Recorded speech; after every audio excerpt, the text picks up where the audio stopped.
So mag-movie marathon kami ngayong gabi. Magluluto kami ng pizza. So, ang pagluluto ng pizza is kailangan na 350 sa taas, 400 sa baba. Kasi minsan,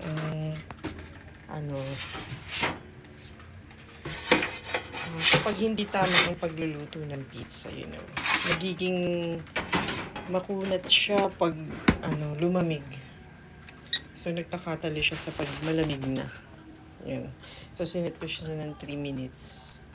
And kapag ang temperature ng pizza is mababa, like 250, ang minutes niya is, hahaba. So, siguro mga 5 minutes. Yun yung marami nagtatanong kasi sa akin doon sa mga bago kong sinusuplayan.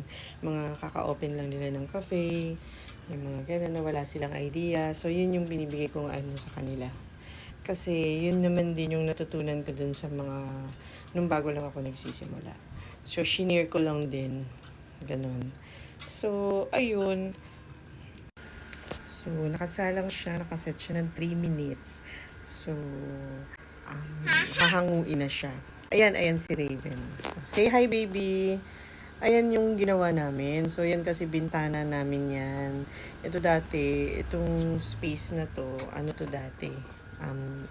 Gate namin. So, kinonvert na namin siya. Ayan, so I guess luto na ito. Anak, alis dyan. Hanguin na natin. Ayan, so ganyan yung magandang luto ng isang pizza. Yung para siyang medyo sunog-sunog. Ayan, pero hindi siya lasang sunog. Ayan, so ipapatay ko na siya. Hindi siya lasang sunog. Ganyan yung kanyang gandang appearance. Medyo yung cheese niya, yung melting cheese niya sa ibabaw is medyo parang sunog. Yung iba nagtatanong paano na-achieve daw yung ganyan. Yung brown yung edge. And then, yung cheese naman is talagang parang sunog. Kasi yung iba, mga pizza yung ibang mga may pizza business, ang ginagawa nila, sadyang sinusunog nila, meron silang acetylene ba tawag doon? I don't know kung acetylene. So, ayan.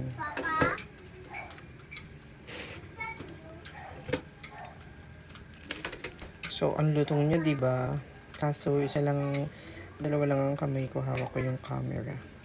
Pero papakita ko sa inyo na talagang malutong siya. Ayan.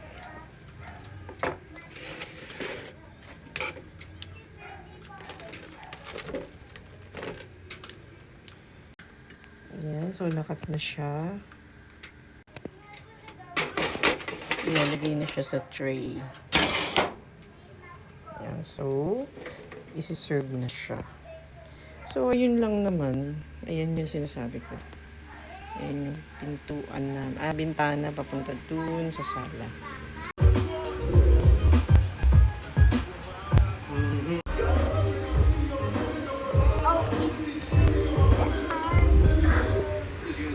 Sa CR. Mami, baka